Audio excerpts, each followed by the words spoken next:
میرے آقا علیہ الصلوۃ والتسلیم کے میلاد سے پہلے پوری دنیا کا یہ سسٹم تھا۔ پچھلی امتوں میں یہ ہوتا تھا کہ رات میں اگر کوئی بندہ گناہ کرتا تھا تو صبح اس کے دروازے پہ لکھا ملتا تھا کہ یہ رات کا مجرم ہے، رات میں اس نے یہ گناہ کیا ہے۔ اس طرح صبح وہ انسان ذلیل ہوتا تھا، رسوا ہوتا تھا۔ پچھلی امتوں میں جب کوئی صدقہ کرتا، کوئی خیرات کرتا، قربانی کرتا، کوئی نیک عمل کرتا، اگر اس کی نیت میں خلوص ہوتا اور اللہ کی بارگاہ میں اس کا وہ صدقہ و خیرات اور قربانی اگر قبول ہوتی تو آسمان سے ایک آگ اترتی اور اسے جلا کر کے خاک کر دیتی، تو سمجھ جاتے تھے لوگ کہ اس کی قربانی اور اس کا عمل اللہ کی بارگاہ میں قبول ہو گیا۔ نہیں تو پھر وہ انسان جب آگ نہیں اترتی تھی تو انسان ذلیل ہو جایا کرتا تھا، رسوا ہو جایا کرتا تھا، اسے سرے عام شرمندگی کا سامنا کرنا پڑتا تھا۔ مگر جب سے میرے حضور اس دنیا میں تشریف لائے، اللہ نے یہ سسٹم بند کر دیا، یہ نظام ختم کر دیا۔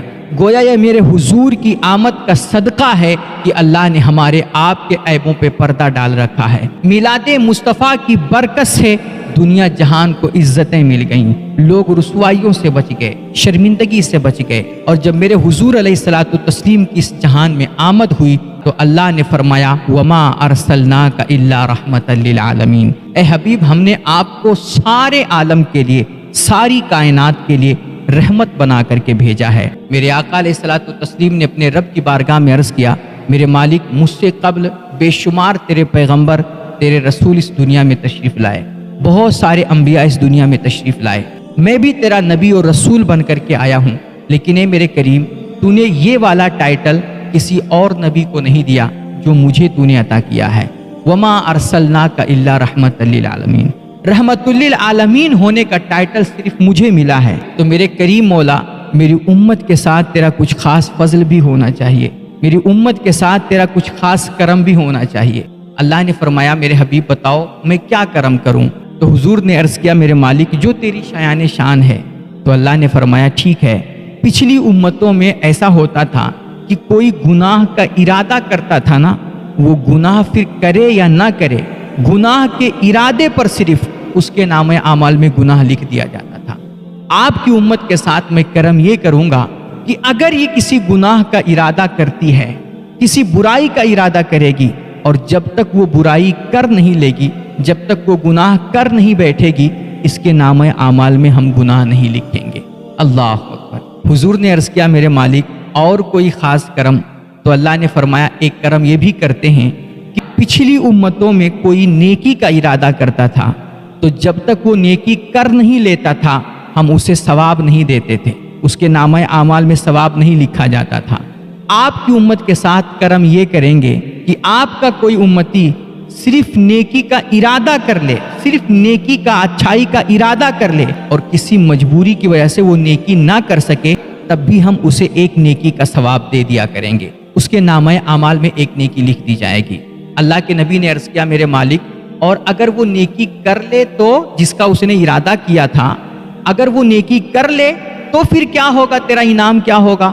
تو اللہ نے فرمایا من جاء بالحسنۃ فلہ عشر امثالھا، جو آپ کا امتی ایک نیکی کرے گا میرا خاص کرم اس پہ یہ ہوگا، وہ نیکی ایک کرے گا میں ثواب اسے 10 نیکیوں کا عطا فرماؤں گا۔ اللہ اکبر۔ یہ میلاد مصطفیٰ کی برکت ہے، یہ میرے حضور کے آمد کا صدقہ ہے کہ ہم نیکی کریں ایک، ثواب اللہ ہمیں 10 عطا فرماتا ہے۔ اور دوسری جگہ تو اللہ فرماتا ہے، مفہوم آیت ہے کہ اگر تمہاری نیتوں میں خلوص ہے، تمہاری نیتیں پاک ہوں گی، صاف ہوں گی، تو کہیں ایک نیکی کا ثواب 70 گنا بتایا گیا ہے، اور اگر زیادہ تمہاری نیتوں میں خلوص ہے تو اللہ فرماتا ہے یوتی بغیر حساب، کہ وہ پھر بے حساب عطا فرما دے گا۔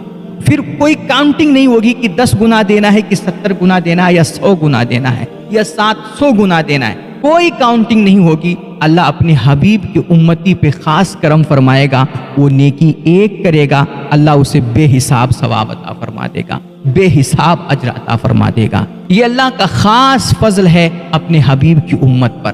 میرے آقا علیہ الصلوۃ والتسلیم نے اللہ کے اس انعام و اکرام کو دیکھا، اللہ کا شکر ادا کیا، لیکن حضور پاک نے جب اپنی امت پہ مجھ جیسے نکموں اور گنہگاروں پہ نظر ڈالی نا، تو حضور نے دیکھا کہ اس سے ہمارا کام چلنے والا نہیں ہے، اتنے سے ہمارا کام نہیں ہو پائے گا۔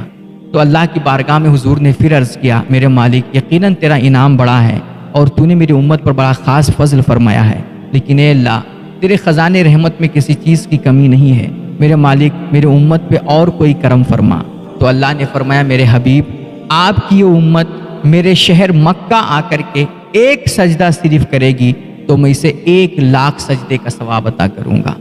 آپ کے شہر مدینے میں جا کر کے یہ ایک سجدہ کرے گی تو 50,000 سجدوں کا ثواب عطا کروں گا۔ یہ خاص کرم ہوگا آپ کی امت پر۔ حضور نے اللہ کا شکر ادا کیا اور پھر اپنی امت کی حالت دیکھی تو پھر اپنے رب کی بارگاہ میں عرض کیے، اے میرے مالک یہ میری ڈالڈا کھانے والی قوم ہوگی، بہت کم عمر ہوگی، بہت جلد ایکسپائر ہو جائے گی، اس کی عمریں بہت مختصر ہیں۔